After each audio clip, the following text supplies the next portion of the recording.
Corporate companies and hospitals always organize free medical camps throughout the year as part of their corporate social responsibility.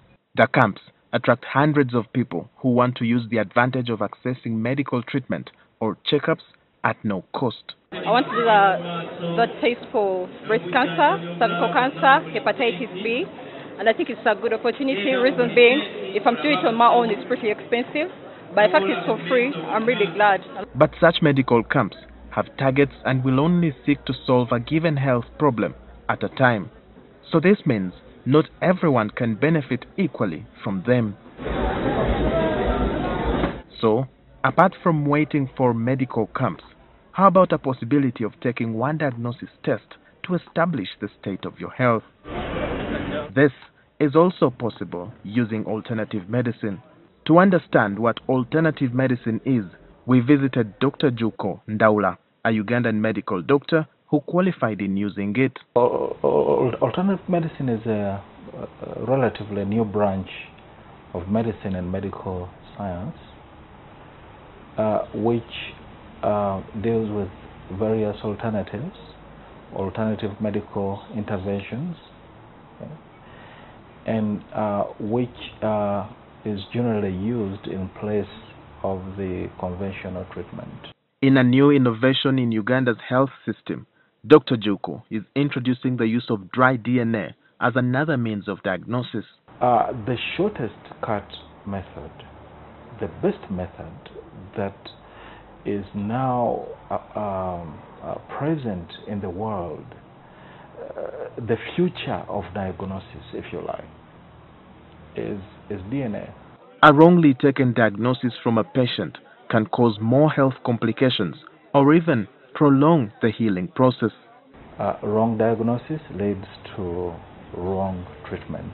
You can concentrate on one particular area and you could think that the ailments or the disease is actually stemming from one particular point when it's the other way around.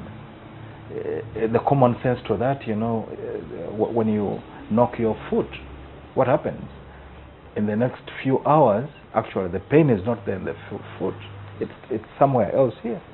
And others, they get also pain or swelling in the armpit. Dry DNA involves the use of dry body samples like hair, nails, and the skin. By the time when we are born, okay, all the conditions that you have, which you have inherited from both your parents, because you see, a child gets 50% from both parents, you see. So the inherited health conditions are all, you know, planted. They are all, the information is recorded on your DNA profile.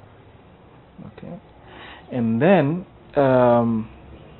when it's recorded there, you see, with the time as you grow, your internal weaknesses are manifested on the outside, which later render you to be sick.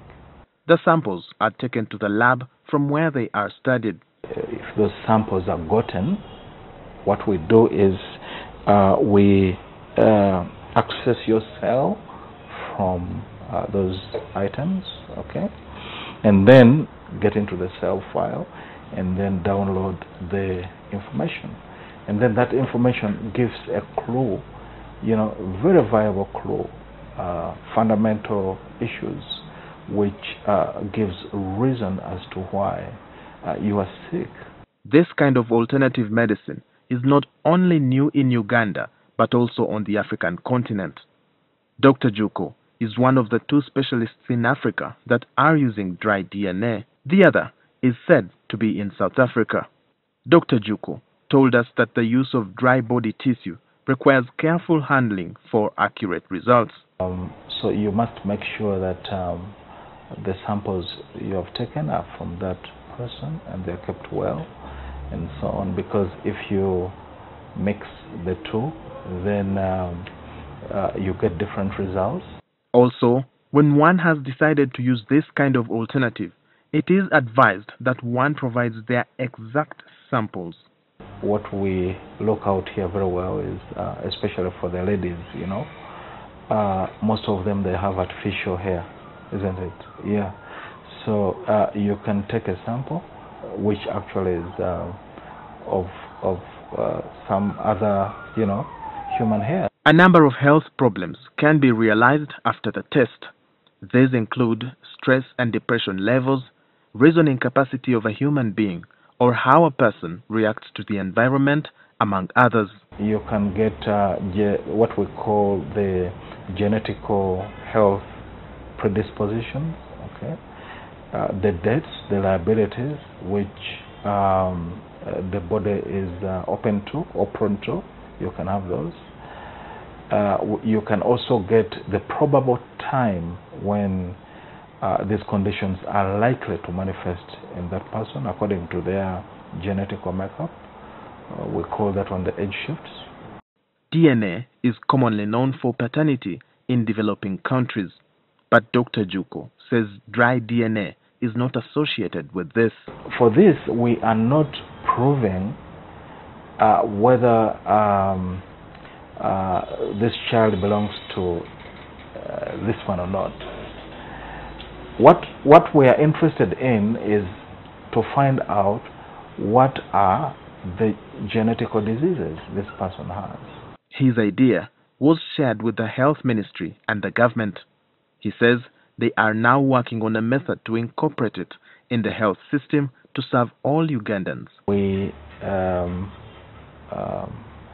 halfway in construction, you see, putting up a regional center of excellence, which is going to be dealing in this. But there are some challenges. Some people have this notion when they hear something about genes, okay, then they immediately think about, what comes to their mind is genetical modification, you see, genetically modified foods. And most of them, they think that, wow, now again, something is going to happen, we're going to manipulate people's genes. And Walter Mwesije, NTV.